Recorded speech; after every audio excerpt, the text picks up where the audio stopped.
ఇది కదా నిజమైన ప్రేమ అంటే. మహారాష్ట్రలోని ఆకాష్ అంజలి మీకు చాలా మందికి తెలిసే ఉంటది. వీళ్ళిద్దరు రీల్స్ చేస్తూ బాగా పాపులర్ అయిన తర్వాత వీళ్ళిద్దరు ఇష్టపడి పెళ్లి చేసుకున్నారు. అయితే పెళ్లి చేసుకుని సంతోషంగా ఉన్న వీళ్ళ లైఫ్ లో అనుకోని సంఘటన జరిగింది.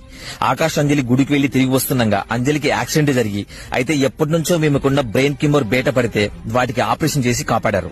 ఆపరేషన్ చేసి కాపాడిన గాని అంజలికి కుడివైపున పక్షవాతం రావడంతో ఆకాష్ ఆమెని అంతకు ముందు కంటే ఎక్కువగా ప్రేమిస్తూ ఒక పసిపాపలా ఎంతో జాగ్రత్తగా చూసుకుంటున్నాడు. అయితే వీళ్ళిద్దరి రియల్ స్టోరీని కన్నడలో ఒక మూవీగా తీశారు. ఆ మూవీ చూసిన ప్రతి ఒక్కరూ కంటతడి పెట్టుకుంటున్నారు. ఆమె పైన చూపించే ఆకాష్ ప్రేమ మాత్రం చాలా గొప్పది. నిజంగా నీకు సెల్యూట్ బ్రదర్.